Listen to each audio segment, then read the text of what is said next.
Today, more than half of all people in the world live in an urban area. By mid-century, this will increase to 70%. But as recently as 100 years ago, only 2 out of 10 people lived in a city, and before that, it was even less.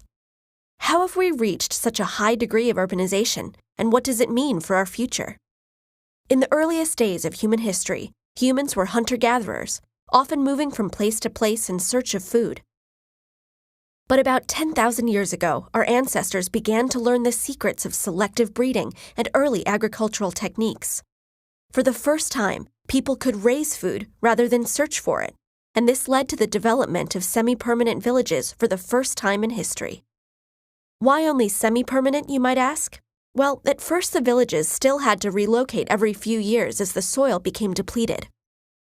It was only with the advent of techniques like irrigation and soil tilling about 5,000 years ago that people could rely on a steady and long-term supply of food, making permanent settlements possible.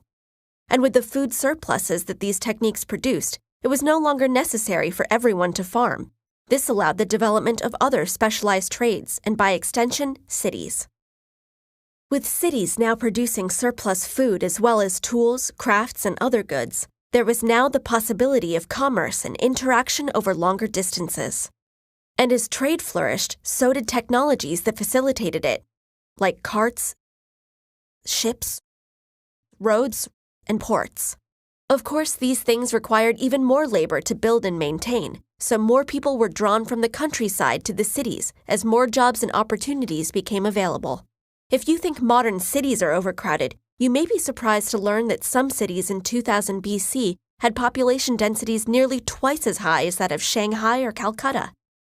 One reason for this was that transportation was not widely available, so everything had to be within walking distance, including the few sources of clean water that existed then. And the land area of the city was further restricted by the need for walls to defend against attacks. The Roman Empire was able to develop infrastructure to overcome these limitations. But other than that, modern cities as we know them didn't really get their start until the Industrial Revolution, when new technology deployed on a mass scale allowed cities to expand and integrate further, establishing police, fire, and sanitation departments, as well as road networks and later electricity distribution. So what is the future of cities? Global population is currently more than 7 billion and is predicted to top out around 10 billion. Most of this growth will occur in the urban areas of the world's poorest countries. So how will cities need to change to accommodate this growth? First, the world will need to seek ways to provide adequate food, sanitation, and education for all people.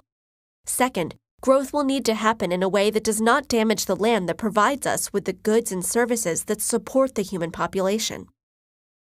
Food production might move to vertical farms and skyscrapers, rooftop gardens, or vacant lots in city centers, while power will increasingly come from multiple sources of renewable energy.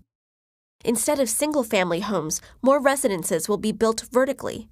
We may see buildings that contain everything that people need for their daily life, as well as smaller, self-sufficient cities focused on local and sustainable production. The future of cities is diverse, malleable, and creative, no longer built around a single industry, but reflecting an increasingly connected and global world.